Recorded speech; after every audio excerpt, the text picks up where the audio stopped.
حضرت عمر فاروق رضی اللہ تعالی عنہ. حضرت عمر معمولی شخص نہیں، معمولی آدمی نہیں. کچھ لوگ صدیوں کے بعد پیدا ہوتے ہیں اور کچھ لوگ ایسے ہوتے ہیں جو ایک ہی بار پیدا ہوتے ہیں، ان جیسا دوسرا پیدا ہوتا ہی نہیں، دوسرا ان طرح کا پیدا ہوتا ہی. حضرت عمر رضی اللہ تعالیٰ عنہ جیسی شخصیات پیدا ہی نہیں ہوتی دوبارہ. سارے صحابہ در رسالت مآب پہ خود آئے. یہ وہ عظیم شخص ہے جسے اللہ کے محبوب نے اللہ سے مانگ کے لیا، کہا اے اللہ یہ مجھے دے دے. اللہ سے مانگ کے لیا ہے. اس لیے صوفیاء کہتے ہیں کچھ مرید ہوتے ہیں کچھ مراد ہوتے ہیں. کچھ مرید ہوتے ہیں کچھ مراد ہوتے ہیں. مرید وہ ہوتا ہے جو چل کے آتا ہے، آ کے مرید ہوتا ہے. مراد وہ ہوتا ہے جسے کہا جاتا ہے کہ یہ کبھی میرا بن جائے نا، یہ کبھی آ جائے نا، میرا بن جائے، اس کو مراد کہتے ہیں. حضرت عمر مصطفیٰ کریم کی مراد ہیں، حضور کی مراد ہے. اللہم اعز الاسلام بے اسلام عمر ابن خطاب. اے اللہ اسلام کو عزت دے دے، میرے عمر کو کلمہ پڑھنے کی توفیق عطا فرما دے. اور کیسے دعا مانگی؟ اور یار حضرت عمر کی تو اس فضیلت کا کوئی جواب نہیں دے سکتا. میرے رسول پاک علیہ السلام سب کے لیے ہی دعا مانگتے ہیں نا، حضور کی دعا عام ہے، لیکن مصطفیٰ کریم نے کعبے کا غلاف تھام لیا اور غلاف کعبہ کو حضور نے سینے سے لپٹایا اور سینے سے چمٹا کے کہا اے اللہ میں نے تو کبھی سوال ہی زیادہ نہیں کیے، میں کرنے آیا ہوں، مجھے عمر دے دے، عمر دے دے. حضور نے مانگ کے لیا. اور پھر جب جس کو حضور مانگے اللہ سے کہ حضرت عمر رضی اللہ تعالیٰ عنہ کا آج یوم شہادت ہے، میرا تو دل کرتا تھا کہ فجر سے باتیں شروع ہوں اور سارا دن ہی عمر کی باتیں ہوتی رہیں، سارا دن جناب عمر کی باتیں، سارا دن. اس لیے کہ ذکر جناب عمر کا ہوگا پر راضی اللہ کے رسول ہوں گے صلی اللہ تو جاگ کے بیٹھے، خوش ہو کے بیٹھے. ہمارے ہاں منایا ہی نہیں جاتا. بابے اللہ کی تا ساؤن بھادروں اسو کتا تے منڈے جنوری فروری. تو اسلامی سال بھی گیا اور وہ تاریخیں بھی ساری گئیں. یکم محرم امت مسلمہ کے لیے بہت بڑا دن ہے، بہت بڑا دن. یہ شہادت ہے حضرت عمر فاروق کی رضی اللہ تعالی عنہ. یہاں چھوٹی چھوٹی باتوں پہ گورنمنٹ چھٹی کرتی پھرتی ہے، چھوٹی چھوٹی باتوں. الیکشن ہو گیا تو چھٹی، فلاں جگہ پہ تھوڑا سا کسی نے خبر دے دی کہ کوئی پریشانی ہے تو چھٹی، فلاں جگہ یہ ہو گیا تو چھٹی. یہاں تک کہ فلاں وزیر صاحب فلاں علاقے میں آئیں گے تو سارے علاقے کو چھٹی. اور اب تو اس سے بڑا حال ہونے لگا ہے.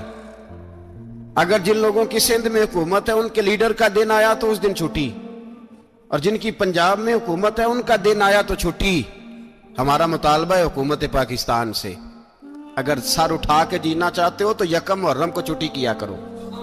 اگر سر اٹھا کے جینا چاہتے ہو تو یکم محرم کو چھٹی کرو جناب عمر کے دن. اور ملت کے جوانوں کو بتاؤ کہ اگر عزت کی زندگی جینا چاہتے ہو تو اس طرح جیو جس طرح فاروق اعظم جی کے گئے.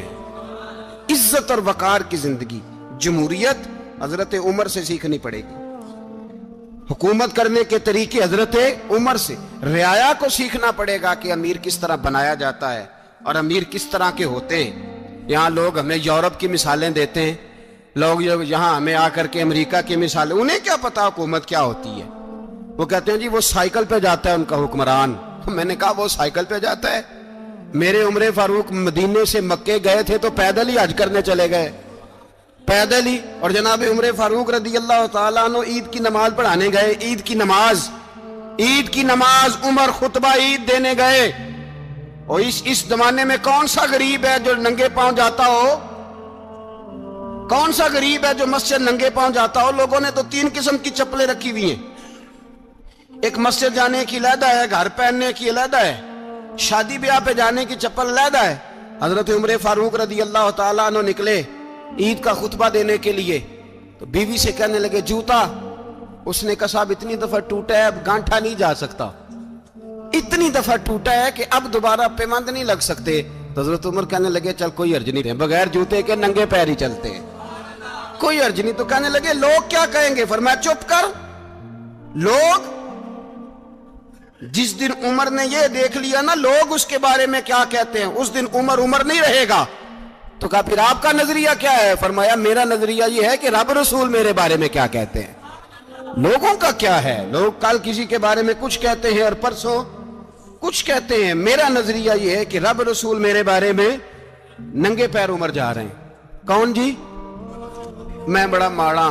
اچھا جناب، کیا غربت ہے؟ 10 قسم کے جوڑے لٹکے ہوئے ہیں کمرے میں اور پہننے کی فرصت نہیں، سویرے کیا پہننا ہے، شام کیا پہننا ہے، 15 سوٹ کٹھے استری ہو کے لانڈری والا بھیج رہا ہے، اور تو غریب ہے، تو بہت بڑا غریب ہے۔ اس لیے کہ غربت پیسوں کی وجہ سے نہیں ہوتی، غربت تو دل کی ہوتی ہے۔ تو واقعی بڑا غریب ہے اور تو غریب ہی رہے گا۔ امیر تو عمر فاروق تھے، عمر فاروق تھے جو ننگے پاؤں چلے گئے عید کی نماز پڑھانے، تو رستے میں جو ملا کہنے لگا عمر جوتا تو پہن لو۔ فرمایا تمہیں عمر کا جوتا نہ پہننے کا نقص تو نظر آیا ہے، کوئی حرج نہیں، اگر عمر کو کبھی بتانا ہوا تو وہ والا نقص بتانا جو عمر کی سیرت میں پیدا ہو، کردار میں پیدا ہو، وہ والا نقص بتانا، یہ چھوڑو جوتے آتے جاتے رہتے۔ ننگے پاؤں گئے، پاؤں دھوئے، نماز پڑھائی، لوٹ آئے۔ او بھائی یہاں تو ہمارا بناؤ سنگار اترنا، جتنی توجہ کپڑوں کی طرف ہے اتنی توجہ کبھی ہماری علم کی طرف ہوتی نا، جتنا ذوق شوق ہمارا بناؤ سنگار کی جانب ہے، اتنا بناؤ سنگار کبھی ہمارا اخلاقیات کی جانب ہوتا تو معاملات بڑی حد تک سنورے ہوئے ہوتے۔ حضرت سیدنا فاروق اعظم رضی اللہ تعالی اپنی زندگی کو ترتیب دیا۔ ایک دن بھی خلافت نہیں مانگی اللہ سے۔ حضرت عوف بن مالک اشجعی ایک صحابی ہیں، حضرت عوف بن مالک رضی اللہ تعالیٰ عنہ فرماتے ہیں کہ جناب ابو بکر صدیق کا زمانہ تھا تو میں نے خواب دیکھا، میں نے خواب میں جناب عمر کو دیکھا، اور میں نے دیکھا کہ کوئی کہنے والا کہہ رہا ہے کہ عمر وہ ہے کہ اللہ کے رستے میں کوئی اسے جتنا مرضی برا بھلا کہے یہ پرواہ نہیں کرتا۔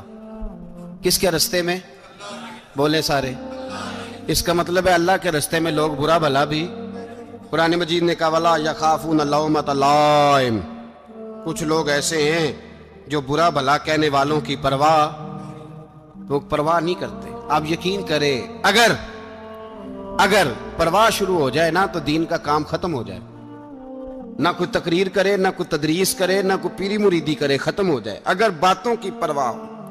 لیکن وہ پرواہ، حضرت عوف بن مالک اشجعی کہتے ہیں میں نے خواب میں دیکھا کہ عمر وہ ہے جو کسی کی پرواہ، اور دوسری بات میں نے یہ دیکھی کہ عمر خلیفہ بنے گا، اور تیسری بات میں نے خواب میں یہ دیکھی کہ عمر شہید بھی کیا جائے گا، عمر شہید بھی ہوگا۔ یہ میں نے 3 باتیں خواب میں دیکھی۔ فرماتے ہیں میں نے آ کے خواب حضرت ابو بکر صدیق کو سنائی، وہ خلیفہ تھے۔ وہ کہنے لگے ٹھہر جا، میں عمر کو بلاتا ہوں، اس کے سامنے دوبارہ سنانا، اس کے سامنے۔ فرماتے ہیں میں نے بلایا حضرت عمر فاروق کو، آ کے بیٹھے، خواب شروع ہوا۔ کا ایک بات تو میں نے یہ دیکھی کہ آپ ملامت کرنے والے کی پرواہ نہیں کرتے، دوسرا آپ خلیفہ بنے گے۔ جناب عمر کہنے لگے چپ کر، ابو بکر کے سامنے ہی کہہ رہا ہے، چپ کر، خلیفہ کے سامنے ہی کہہ رہا ہے۔ تو حضرت ابو بکر صدیق کہنے لگے عمر اسے کہنے دو، مجھے لگتا ہے رب کی رضا یہی ہے کہ میرے بعد اگر مصطفیٰ کا منبر ملے تو عمر کو ہی ملے، اسے کہنے دو۔ یار یہاں تو لوگ ڈینگے مارتے، یہاں تو لوگ دعوے کرتے، میرے سامنے فلانے کو بھی بٹھاؤ، فلانے کو بھی بٹھاؤ، اس کو کیا پتا، اس کو کیا پتا، یہ تو بڑھ کے مارنے کا دور ہے۔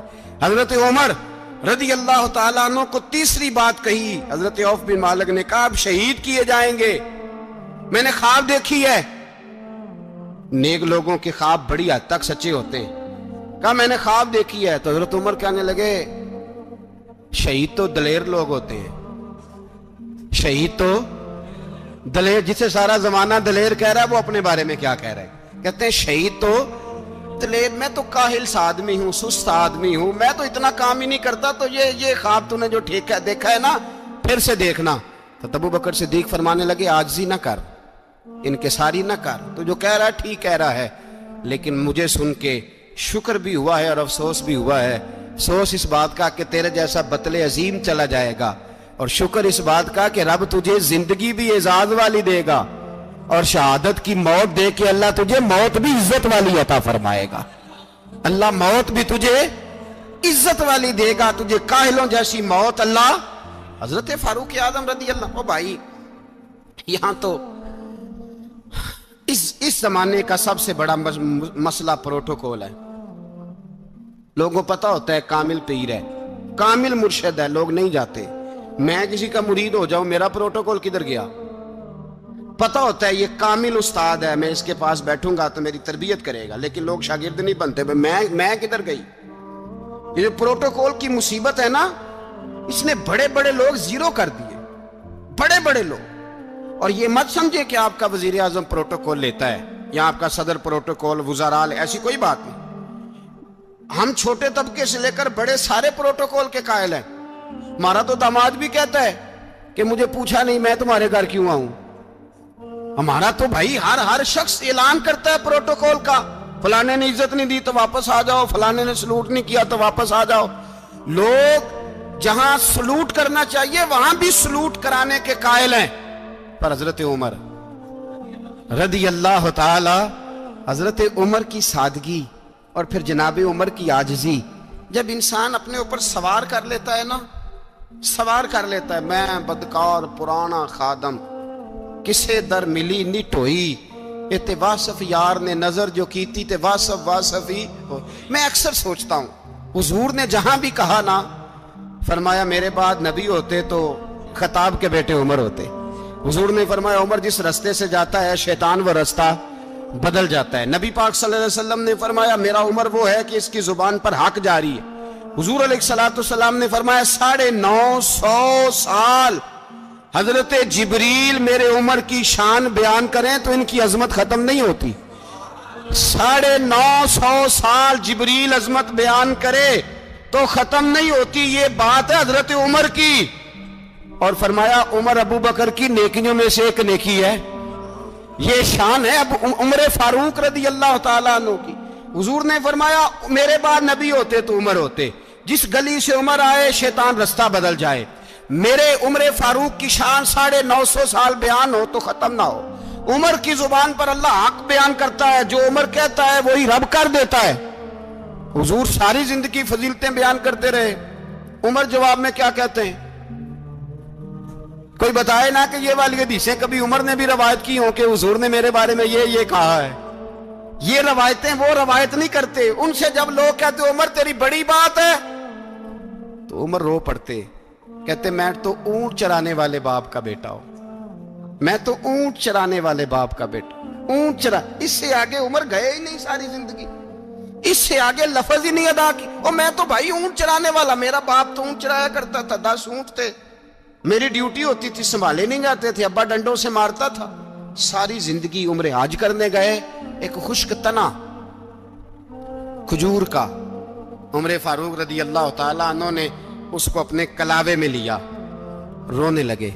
لوگوں نے کہا عمر کیا ہوا؟ فرمانے لگے یہاں میں اونٹ چرایا کرتا تھا, یہاں میں اونٹ چراتا تھا, 10 اونٹ سنبھالے نہیں جاتے تھے. دیکھو رسول اللہ کی شان, آج ساری امت چلانے کا طریقہ عطا فرما دیا ہے. ساری نظریے سے پیار. یار پیسہ کس کو برا لگتا ہے؟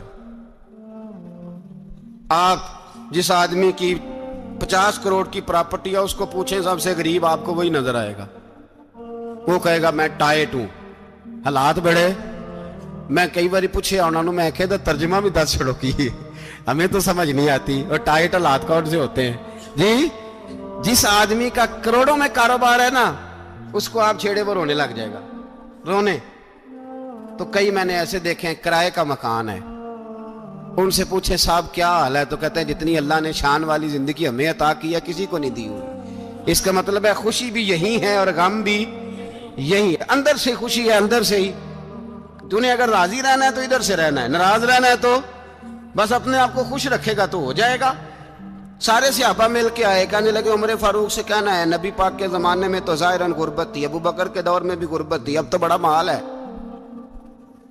عمر سے سفارش کرو کہ عمر نیا کرتا پہنا کرے. ملکوں کے سفیر آتے, عمر وہی پھٹی پرانی چادر اوڑھ کے اور وہی کئی جگہ پہ پیوند لگے سوٹ پہن کے سفیروں کے سامنے بیٹھ جاتا ہے. عمر کو مشورہ دو, طے ہو گئی بات. سب نے جب مشورہ دے لیا تو سارے کہنے لگے یہ بتاؤ شیر کی مونچھ کو ہاتھ کون لگائے گا؟ کہنا کس نے ہے؟ بندہ بھی تو ڈھونڈو نا۔ نے کہا جناب میرا یہ خیال ہے کہ مولا علی شیر خدا کہیں گے، کیونکہ جس شخص کی عمر کو سب سے زیادہ حیا کرتے دیکھا وہ شیر خدا مولا علی ہے رضی اللہ تعالی علی کہیں گے، اس لیے کہ جناب علی تو کئی دفعہ جب گفتگو کرتے تھے تو حضرت عمر چپ کر جاتے تھے اور فرماتے تھے علی نہ ہوتا تو میں ہلاک ہو جاتا، تو کہا علی سے کہو۔ جناب علی شیر خدا کو بلایا، کس کام کے لیے؟ جی اللہ اکبر۔ یہ ذرا اپنے اس دور پہ اس بات کو ذرا لاکا جناب ان سے کہیں کہ زیادہ نہیں، ایک کرتا نیا پہن لے، سفیر آتے ہیں وزیر آتے ہیں تو ایک کرتا نیا پہن لے۔ حضرت علی کو بلایا، آپ فرمانے لگے کوئی اور بات ہوتی تو میں کہہ دیتا، یہ والی میں نہیں کہہ سکتا، کوئی اور ہوتی تو میں عمر کو کئی دفعہ کہہ دیتا ہوں، جلال میں بھی تو سن، یہ والی میں نہیں کہہ سکتا، میں تمہیں ایک مشورہ دیتا ہوں۔ کہا وہ کیا؟ کہنے لگے سیدہ عائشہ صدیقہ سے کہو، وہ مومنوں کی ماں ہیں، عمر ٹالے گا نہیں۔ اماں جی سے جا کے کہا اماں جی نیا کرتا عمر سے کہیں پہن لیں، وزیر آتے ہیں بڑے بڑے لوگ تو چلو کوئی عرض نہیں۔ اماں جی نے کہا اچھا کوئی بات نہیں میں بلا لیتی ہوں۔ جناب عائشہ نے پیغام بھیجا، جب خادم نے کہا نا مصطفیٰ کے گھر سے پیغام آیا ہے تو 20 لوگ بیٹھے تھے، عمر کانپتے ہوئے اٹھے، کانپتے دوڑے۔ حضرت عائشہ پردے میں تھی تو فرماتی ہیں عمر اتحیات کی حالت میں بیٹھ گئے۔ کہا اماں جی دیر تو نہیں ہو گئی مجھے آنے میں؟ کہا نہیں ٹائم پہ آ گئے ہو، کس لیے بلایا تھا؟ کہا عمر دیکھو غربت کے معاملات اور ہوتے ہیں، جب اللہ آسانی دے تو کوئی چیز استعمال کرنا حرام نہیں ہوتی، اگر حرام ہے تو بتاؤ۔ کہا نہیں اماں جی حلال ہی ہے۔ تو فرمایا پھر اتنے سفیر آتے ہیں مشیر آتے ہیں، اب تو مال غنیمت بڑا آتا ہے، ڈھیر لگ جاتے ہیں مسجد میں، تو چل ایک نیا کرتا تم بھی پہن لیا کرو، اور آپ نیا کرتا پہنو گے تو دھاک بیٹھے گی غیروں پر، تو صحابہ کا مشورہ ہے کہ آپ نیا لباس پہنے۔ اماں جی کہتی ہے میں نے حکم دیا تو عمر چپ کر گئے، گردن جھک گئی۔ تھوڑی دیر کے بعد سیدنا عمر فاروق نے سر اٹھایا تو داڑھی پہ آنسو گر رہے تھے، رو پڑے، کہنے لگے پاک محبوب کی پاک بیوی جیسے حکم کرتی ہو میں حاضر ہوں، پر مجھے وہ والا لباس پہنانا جو میرے مصطفیٰ نے پسند فرمایا ہے، اگر یہ رنگ رسول پاک کا ہے تو میں حاضر ہوں، اور اگر نبی پاک کا نہیں تو پھر جیسے آپ حکم کریں۔ جناب عائشہ کہتے ہیں عمر روئے تو میں زیادہ روئی، میرا پلو بھیگ گیا آنسوؤں سے۔ میں نے کہا عمر آپ جائیے۔ عمر یوں نکلے تو جو صحابہ کھڑے تھے وہ کونے میں تھے، سارے آ گئے۔ کہا اماں جی کیا بناؤ؟ فرمایا بھائی تم سب جو باتیں کہتے ہو وہ اپنی جگہ ٹھیک ہیں، پر عمر جو بات کرتا ہے وہ سب سے زیادہ ٹھیک ہے۔ عمر جس پہلو پر بات کرتا ہے وہ یار ایسی عاجزی، ایسا رنگ، ایسا انداز، ایسا طرز حیات، ایسی زندگی، اولاد کے معاملے میں لوگ بزدل ہو جاتے ہیں، بزدل، پر حضرت عمر کا بیٹا مصر گیا، وہاں سے کمائی کر کے لایا، تجارت کرنے گیا، لاکھوں کا مال۔ کون سا باپ ہے دنیا میں جس کا بیٹا باہر سے پیسے لے کے آئے تو ابا تفصیل پوچھے کہ بیٹا کہاں سے کمائے، کہاں سے لایا، کتنے ملے، کیوں آئے؟ کون سا باپ تفصیل پوچھتا ہے؟ ابا تو کہتا ہے لا صحیح، اور تعریفیں کرتا ہے میرا بیٹا بڑی کمائی کرتا ہے۔ کبھی پوچھا ہے اس سے کہ ڈیوٹی صحیح دیتا ہے کہ نہیں؟ کبھی پوچھا ہے کہ تو ایمانداری کی روزی لاتا ہے کہ حرام کی کماتا ہے؟ یہ باپ کی ذمہ داری ہے، یہ اماں کی ذمہ داری ہے۔ پھر کہتا ہے بیماری کیسے آ گئی، پریشانی کیسے آ گئی؟ تو نے کبھی سوال کیا اپنی اولاد سے؟ حضرت عمر فاروق رضی اللہ تعالیٰ عنہ کا بیٹا مصر سے پیسے کما کے لایا تو جناب عمر نے بلایا، فرمایا بیٹے اتنی تو تیرے پاس راس ہی نہیں تھی، تھوڑے سے تو پیسے لے کے گیا تھا، اتنی کمائی کیسے ہو گئی؟ اتنے تو پیسے نہیں تھے صاحب، کہاں سے کمائی لائے؟ اس نے کہا ابا جی وہ جو میرے چچا ہے نا مصر کے گورنر، آپ کے دوست، انہوں نے میری مدد کی ہے۔ فرمایا جتنے لوگ گئے تھے سب کی ہے مدد اس نے؟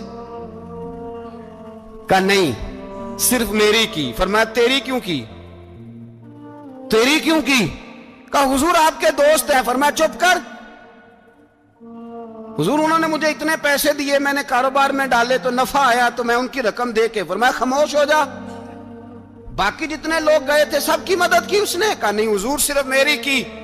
فرمایا اس نے تیری مدد نہیں کی، اس نے خلیفہ کے بیٹے کی مدد کی، اس لیے کہ وہ خلیفہ کو اپنے حق میں نرم کر سکے۔ فرمایا آدھا مال تیرا ہے، آدھا مال غنیمت کا ہے، مال خزانہ کا ہے، مسلمانوں کا ہے، اس لیے کہ تو جو وہاں سے مال کما کے لایا ہے وہ اپنے باپ کے خلیفہ ہونے کی وجہ سے کما کے لایا ہے، لہذا رکھ ادھر۔ یہاں کہتے ہیں کدھر سے آیا، کیسے آیا، کون سا حساب دیں، کیا کریں؟ او بھائی حضرت عمر رضی اللہ تعالیٰ عنہ کا اپنی اولاد کے بارے میں یہ رنگ ہے۔ ایک جنگ سے نا خوشبو آئی، خوشبو بڑی مہنگی ہوتی تھی، عرب میں خوشبو آج بھی بڑی مہنگی ہے، وہ زیادہ استعمال کرتے ہیں۔ میری باتوں کی سمجھ آ رہی ہے میرے بھائی؟ بڑی مہنگی خوشبو تھی۔ جب وہ خوشبو آئی تو حضرت عمر نے کہا، گھر میں پہلے پہنچی حضرت عمر کے، چونکہ زیادہ عورتیں استعمال کرتی تھی گھر کے اندر خوشبو، مرد بھی لگاتے۔ حضرت عمر نے اپنی بیوی سے کہا، آپ کی زوجہ جو تھی وہ بڑی خوشبو کو پسند کرتی تھی۔ حضرت عمر نے اپنی زوجہ سے کہا کہ خوشبو لاؤ، میں نے ایک عورت کی ڈیوٹی لگائی ہے، وہ خوشبو تول تول کے نا تو حصہ برابر صحابہ میں بانٹ دے گی۔ تو آپ کی زوجہ کہنے لگی، کسی بی بی کی ڈیوٹی لگانے کی کیا ضرورت تھی، میں جو موجود تھی میں بانٹ دیتی ہوں تول کے حصہ برابر۔ آپ نے فرمایا نہیں تو رہنے دے، وہ فلانی بی بی بانٹے گی۔ کہا حضور میں نے بھی بانٹنی ہے، میرے پہ کچھ شک ہے؟ آپ نے فرمایا نہیں، تو تفصیل نہ پوچھ، تو خوشبو دے دے، کوئی اور بانٹے گی۔ خاتون خانہ تھی نا، کہنے لگی نہیں مجھے بھی آج آپ کو بتانا ہی پڑے گا کہ کوئی جو بانٹ سکتی ہے تو میں کیوں نہیں بانٹ سکتی؟ زوجہ کہتی عمر نے بات کی تو میری چیخیں نکل گئی۔ حضرت عمر فرمانے لگے، جب تو خوشبو بانٹے گی نا تیرے ہاتھوں کو بھی لگے گی، تیرے دوپٹوں کو بھی لگ جائے گی۔ اگر رب کریم نے مجھ سے سوال پوچھا کہ عمر خوشبو تو مسلمانوں کی تھی، تیری بیوی کے دوپٹے کو کیوں لگ گئی، تو میں اللہ کے حضور کیا جواب دوں گا؟ اگر اللہ نے یہ سوال کیا کہ تیری بیوی نے کیوں لگائی، وہ تو حصہ تھا مسلمانوں کا، تو نے تیری بیوی نے کیوں لگائی؟ تو فرمایا میں نہیں چاہتا کہ اللہ کے حضور مجھے اور تجھے باز پرس ہو، لہذا کسی اور کو بانٹنے دے۔ زوجہ روئی اور تڑپ کے کہنے لگی، عمر مجھے لگتا ہے صبح قیامت بھی تیری بیوی ہونے کی وجہ سے اللہ مجھے جنت عطا فرما دے گا، تیری زوجہ ہونے کی برکت سے۔ بھائی یہ معیار رکھا، خدا کی قسم ایسا شخص تاریخ میں دوبارہ نہیں آیا۔ اتنا بڑا آدمی، اتنا بڑا شخص، اتنا بڑا آدمی، اور پھر رنگ یہ ہے کہ عمر 22 لاکھ مربع میل کا حکمران، 22 لاکھ، اور کھجور کے درخت کے نیچے مٹی کا ڈھیلا لے کے سو گئے ہیں، پرواہ کوئی نہیں، کوئی مسئلہ ہی نہیں۔ 2 غلام ساتھ بیٹھے تو ایک روٹی حضرت عمر نے گھر سے منگوائی، تھوڑا سا سرکہ، تو غلام کہنے لگے ہم نے بھی کھانی ہے۔ فرمایا کوئی حرج نہیں، روٹی کو پیٹ بھر کے کھانا ضروری تو نہیں، 3 حصوں میں بانٹ لیتے ہیں۔ ایک آدمی آیا ہوا تھا مصر کا رہنے والا ملنے کے لیے، اس نے پوچھا عمر کدھر ہیں، تو کہا وہ ادھر جاؤ مسجد میں بیٹھے ہوں گے، اور واپس آیا تو کہنے لگا وہاں تو 3 غلام بیٹھے ہیں، ایک روٹی بانٹ بانٹ کے کھا رہے ہیں، لگتا ہے کئی دنوں سے روٹی نہیں ملی۔ کہا 3 غلام تو کوئی نہیں، وہاں 2 ہی تھے، تیسرے تو امیر المومنین تھے۔ اس نے کہا نہیں 3 غلام ہیں، کپڑے بھی ایک طرح کے پہنے ہوئے ہیں، بلکہ 2 کے تو پھر صحیح ہیں، تیسرے کے تو زیادہ ماڑے ہیں، کپڑے بھی ایک طرح کے، کھانا پینا بھی ایک طرح کا، اور ان کا نشست برخاست بھی ایک طرح کی ہے، لہذا کوئی فرق نہیں۔ حضرت ابو ہریرہ کہتے ہیں میں لے کے آیا، اور جناب عمر کو جب میں نے کچی زمین میں تامت سمیٹ بیٹھے دیکھا تو میں رو پڑا۔ میں نے اس مصر سے آنے والے کو کہا تو اس کے جلوے دیکھ، اگر اس کی ذات میں اتنا حسن ہے تو محمد عربی کا مقام کیا ہوگا؟ یہ مقام غور ہے، مقام غور۔ 10 محرم کو لوگ دیگے پکائیں گے نا، نہیں پکانی ہے، کوئی بول دے نہیں، ہاں نہ نہیں کر دے، پروگرام بدلیا تو نہیں دی عید کی کہ وہی کام شروع ہوا ہے لاسٹ ایٹ ہونے والا، کیوں جی پکنی ہے نا دیکھیں 10 محرم کو انشاءاللہ تعالی، ہم بھی پکائیں گے انشاءاللہ، یہاں بھی پروگرام ہوگا۔ تو 10 محرم کو جو دیگ پکنی ہے تو ایسا نہیں ہو سکتا کہ 1 محرم کو حضرت عمر کے نام کی بھی کوئی پک جائے۔ اگر امام حسن حسین کے نام کی دیگیں پکے تو جو امام حسن حسین کے سے پیار کرنے والے ہیں، جو امام حسن حسین سے، ہم لوگوں نے بھی عجیب رٹا اپنایا ہے نا، ہم لوگ بات کا ایک پہلو دیکھتے ہیں دوسرا نہیں دیکھتے۔ حضرت امام حسن اور حسین کو بھی نبی پاک نے شہید کہا، اور جناب عمر کو بھی رسول اللہ نے خود شہید فرمایا، فرمایا شہید ہے، خود فرمایا اپنی زبان سے کہ یہ شہید ہے، خود میرا عمر شہید ہے۔ تو ان کے نام کی دیگ نہیں پکنی چاہیے؟ اس طرف نہیں ہماری توجہ ہونی چاہیے؟ اور اہل بیت نبو، یہ بات میں پہلے بھی کرتا ہوں، آج پھر کرنا ضروری سمجھتا ہوں، اہل بیت کا پیار سن لو کان کھول کے، اہل بیت کا پیار اگر ہمیں کسی نے سکھایا ہے تو سیدنا عمر فاروق نے سکھایا ہے۔ اہل بیت نبوت کی محبت اگر کسی نے سکھائی ہے تو کس نے سکھائی ہے؟ بول کے بتائیے۔ حضرت عمر نے، اہل بیت کا پیار ہمیں حضرت عمر نے بول کر کے سکھایا ہے۔ بھائی یاد رکھیں، کسی کی طاقت نہیں تھی دم مارنے کی حضرت عمر کے سامنے، طاقت ہی نہیں تھی، کیسر و کسرا کانپ جاتے تھے، جرأت ہی نہیں کرتے تھے حضرت۔ اور ہمارے تو تعلقات بڑے ہیں نا غیروں سے۔ حضرت ابو موسیٰ اشعری رضی اللہ تعالیٰ عنہ فرماتے ہیں میرا منشی عیسائی تھا، وہ کاتب کہتے تھے وہ لوگ، میرا حساب کتاب عیسائی تھا۔ تو فرماتے ہیں ایک دن میں نے وہ سارا حساب کتاب لین دین کے حضرت عمر کو دکھائے تو فرمانے لگے جس نے لکھے ہیں اس کو بلاؤ۔ کہنے لگے ضرور مسجد نہیں آ سکتا۔ کیوں نہیں آ سکتا؟ کہنے لگے وہ عیسائی ہے۔ کہتے ہیں حضرت عمر جلال میں آ گئے۔ آپ فرمانے لگے جنہیں رب دور کرتا ہے تم کیوں قریب کرتے ہو؟ جنہیں اللہ دور کرتا ہے۔ فرمایا تم غیروں کو اگر عہدے دو گے تو اپنوں کا کیا بنے گا؟ اگر تم غیروں کو عہدے دو گے تو اپنوں کا، یہ سوچ ہے جو آج برما کے مسلمانوں کے لیے بھی ضروری ہے۔ کہا اگر تم غیروں کو عہدے دو گے تو اپنوں کا۔ ہم نے غیروں کو عہدے دیے تو دیکھا نا اپنے کس طرح کاٹے جا رہے ہیں۔ غیروں کو جو عہدے دے دیے، یرانے سارے غیروں سے روز دعویٰ ہوتا ہے چین ہمارا سجن ہے، چین ہمارا دوست ہے۔ او بھائی دوست ہے تو اس سے کہو نا کہ برما تو تمہاری ایک چھوٹی سی ریاست ہے، چین کے بغیر تو وہ سانس بھی نہیں لے سکتا، اس کو کہو نا اس حکومت پہ دباؤ ڈالے۔ لیکن ہم لوگوں نے غیروں کو عہدے دیے تو اپنے پس گئے۔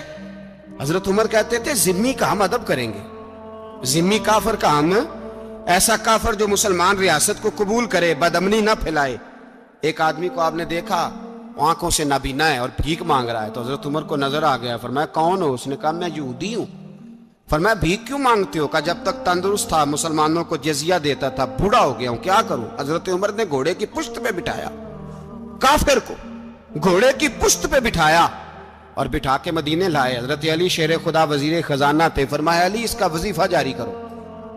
کہا یہ کون ہے؟ فرمایا یہ یہودی ہے لیکن یہ ہمیں جزیہ دیتا رہا، بوڑھا ہو گیا بیچارہ، بھیک مانگنے پہ مجبور ہے، ہماری حکومت کے اندر رہتا ہے، اس کا پورا وظیفہ جتنا خرچہ اتنا وظیفہ لگاؤ۔